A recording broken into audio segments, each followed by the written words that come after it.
നമ്മുടെ Joji Paul sir Kerala സഹോദയയുടെ പ്രസിഡൻ്റാണ്. പിന്നെ മലപ്പുറം സെൻട്രൽ സഹോദയയുടെ പ്രസിഡൻറ്റ്, അതേപോലെ നമ്മുടെ ജവഹർ സാർ അൽമാസിൻ്റെ CEO, MESൻ്റെ പ്രിൻസിപ്പൽ ജോബിൻ സാർ, അങ്ങനെ ഒരുപാട് പേര്, ഹരിദാസ് സാർ, ഒരുപാട് പേര് പങ്കെടുത്തൊരു പ്രോഗ്രാമായിരുന്നു.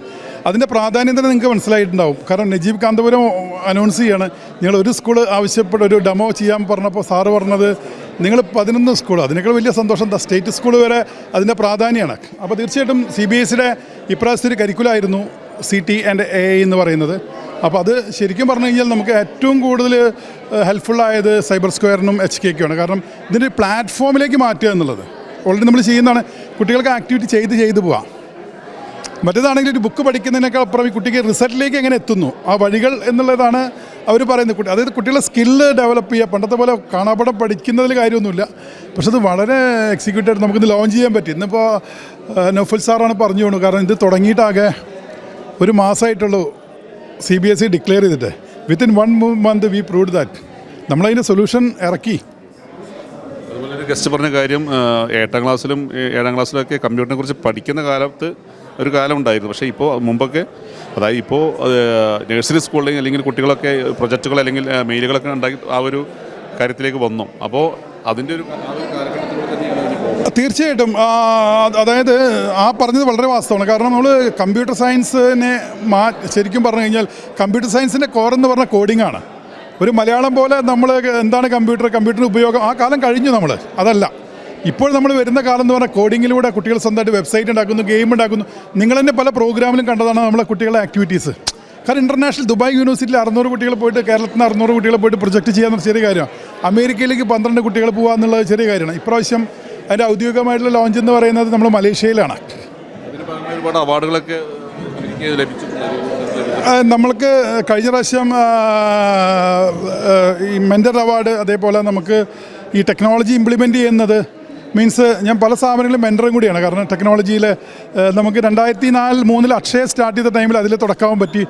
നമ്മുടെ നാട്ടിൽ 2000 ആദ്യമായിട്ട് കമ്പ്യൂട്ടർ സെൻറ്റർ സ്റ്റാർട്ട് ചെയ്തു.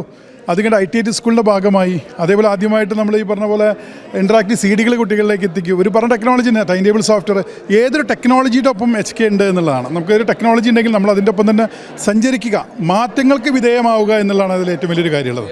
സ്കൂളിലേക്ക് ഈ ഒരു വിഷയം അല്ലെങ്കിൽ ഒരു സബ്ജക്റ്റ് എത്താത്തതിൻ്റെ ഒരു വിഷയമുണ്ട്, അല്ലെങ്കിൽ എങ്ങനെയാണ് ഇതൊരു പക്ഷേ അറിവില്ലായ്മ കൊണ്ട് അല്ലെങ്കിൽ സ്കൂളിൻ്റെ ഒരു ഹെഡിലേക്ക് ഇത് എത്തിക്കാനുള്ള ഒരു സംവിധാനം HK എങ്ങനെയാണ് ചെയ്യുന്നത്? അതിൽ നമ്മൾ ഒരുപാട് മാറ്റങ്ങൾ എന്ന് പറഞ്ഞാൽ അവരെ ഇതിൻ്റെ ഒരു പ്രാധാന്യം നമ്മളെത്ര പറഞ്ഞു കഴിഞ്ഞാൽ CBSEയിൽ നിന്ന് ഇങ്ങനെ ഒരു ഇൻസ്ട്രക്ഷൻ വരുമ്പോഴാണ് അവർ ഇതിൻ്റെ പ്രാധാന്യം മനസ്സിലാക്കുക. 70%.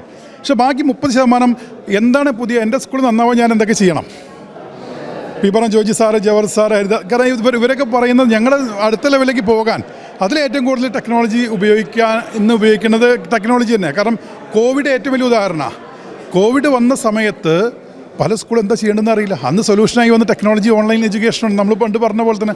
അപ്പോൾ ടെക്നോളജിയിലപ്പോൾ കമ്പ്യൂട്ടേഷൻ വെറും വിത്തിൻ 1 monthനുള്ളിൽ നമ്മളത് പ്രൊവൈഡ് ചെയ്തു. അത് നമ്മളെല്ലാ CBSE സ്കൂളിലേക്ക് നമ്മൾ എത്തിക്കുന്ന ആദ്യ സ്ഥാപനമായിട്ട് മാറുകയാണ്. അതിൻ്റെയൊക്കെ സന്തോഷമാണ് ഇപ്പോൾ ഞങ്ങൾ അനുഭവിക്കുന്നത്.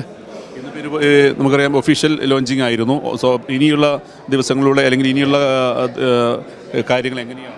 തീർച്ചയായിട്ടും ഇത് ഇംപ്ലിമെൻറ്റ് ചെയ്യുക, അത് സ്കൂളിലേക്ക് നമ്മൾ ഇതിൻ്റെ ഡെമോ കൊടുക്കുക, ഇംപ്ലിമെൻറ്റ് ചെയ്യുക എന്നുള്ളത് തന്നെയാണ് ഇതിൻ്റെ വലിയൊരു കാര്യമുള്ളത്. എന്താണ് രക്ഷിതാക്കളോടും വിദ്യാർത്ഥികളോടൊക്കെ? തീർച്ചയായിട്ടും ഇനിയുള്ളത് ആർട്ടിഫിഷ്യൽ ഇൻ്റലിജൻസിൻ്റെയും കോഡിങ്ങിൻ്റെയൊക്കെ ഒരു കാലമാണ്. നമ്മൾ രാജീവ് കാന്തപുരം പറഞ്ഞാൽ ഒരിക്കലും മനുഷ്യനെ റീപ്ലേസ് ചെയ്യാൻ പറ്റില്ല. ഒരു ചോദ്യമുണ്ട്, ടീച്ചറെ AI റീപ്ലേസ് ചെയ്യുന്നു. ടീച്ചർ ഒരിക്കലും റീപ്ലേസ് ചെയ്യും. പക്ഷേ AI അറിയുന്ന ടീച്ചറും AI അറിയാത്ത ടീച്ചറും തമ്മിലുള്ളൊരു വ്യത്യാസമുണ്ട്. അപ്പോൾ നിങ്ങൾ ChatGPT ഉപയോഗിക്കുന്നില്ലേ? എല്ലാവരും ഈ ഇരിക്കുന്ന എല്ലാവരും ഏറ്റവും മിനിമം ഒരു ChatGPT പറഞ്ഞ ടൂളെങ്കിലും AI ടൂൾ ഉപയോഗിക്കുന്നുണ്ട്. അപ്പോൾ ഇനിയുള്ളൊരു കാലം അറിവിന് വേണ്ടിയിട്ട് നമ്മൾ വളരെ എളുപ്പത്തിൽ വിജ്ഞാനം വിരൽത്തുമ്പിൽ നിന്നൊക്കെ വളരെ എളുപ്പത്തിൽ നമുക്ക് കിട്ടും. പണ്ട് മൗസിനെ നമ്മൾ പറഞ്ഞു വിജ്ഞാനം വിരൽത്തുമ്പിൽ എന്ന് പറഞ്ഞു. പക്ഷെ ഇന്ന് അങ്ങനെയല്ല, ഡാറ്റകളും ബാക്കിയുള്ള കാര്യങ്ങളും എളുപ്പത്തിൽ കിട്ടുമല്ലേ. അത് ഏത് സാങ്കേതിക ഏത് ഇപ്പോൾ മെഡിക്കൽ രംഗത്താണെങ്കിലും എഞ്ചിനീയറിംഗ് രംഗത്താണ്, ഏത് രംഗത്താണ് ഇത് വലുതായി വരികയല്ലേ. പിന്നെ പറഞ്ഞു വെച്ചാൽ പ്രധാനപ്പെട്ട ഒരു കാര്യം, നീറ്റിന് വേണ്ടി നമ്മൾ അവരെ തളച്ചിടരുത്, വിശാലമായ ലോകത്ത് പറന്ന് നടക്കണമെന്ന് തന്നെയാണ് അദ്ദേഹം പറഞ്ഞ വലിയൊരു പോയിന്റ് തന്നെയാണ്. തീർച്ചയായിട്ടും അത് പണ്ടെല്ലാവരും മക്കളെ ഡോക്ടറാക്കുക, എഞ്ചിനീയറാക്കുക, അതിൽ നിന്ന് വിഭിന്നമായിട്ട് കുട്ടികളും അങ്ങനെ ആയി മാറി. കാരണം ഒരുപാട് വായിച്ച് പഠിച്ചിരിക്കുന്നതിലേക്ക് അവരുടെ സ്കില്ല് ഏതിലാണ് കണ്ടെത്തിയിട്ട് നമ്മുടെ മക്കളുടെ സ്കില്ല് ചെറുപ്പത്തിൽ വളരെ എളുപ്പത്തിൽ കണ്ടെത്തി കഴിഞ്ഞാൽ പിന്നെ അത് വളരെ എളുപ്പമാണ്. ഞങ്ങൾ ഈ വലിയൊരു മാറ്റത്തിനാണ് HK സ്കൂൾ ട്രാൻസും സൈബർ സ്ക്വയറും ഓൾ ഇന്ത്യ ലെവലിൽ ഞങ്ങൾ അല്ലെങ്കിൽ ഓൾ വേൾഡ് ലെവലിൽ നമ്മൾ ശ്രമിക്കുന്നത്. അവസാനമായി പറയാം, തീർച്ചയായിട്ടും ഇപ്പോൾ നിങ്ങൾ വേറെ പ്രൊജക്റ്റ് കേട്ടിട്ടുണ്ടാവും. കാരണം AI, അതായത് പണ്ട് കമ്പ്യൂട്ടർ സാക്ഷരത അക്ഷയ ജനങ്ങളിലേക്ക് കമ്പ്യൂട്ടർ സാക്ഷരതയ്ക്ക് പകരം ഇപ്പോൾ AI സാക്ഷരതയിലേക്ക് വരികയാണ്. അപ്പോൾ അതിലും ഒരുപാട് റോളുകൾ നമുക്ക് വഹിക്കാനുണ്ട്. നമുക്ക് ഒരുപാട് കാര്യങ്ങൾ ജനങ്ങൾക്ക് വേണ്ടിയും എഡ്യൂക്കേഷൻ രംഗത്ത് ഒരുപാട് ടെക്നോളജിക്കലി ഒരുപാട് കാര്യങ്ങൾ ചെയ്യണമെന്ന ആഗ്രഹമാണ്. അതിനുള്ള ഓരോ അവസരങ്ങൾ വരുന്നു, ചെയ്യുന്നു.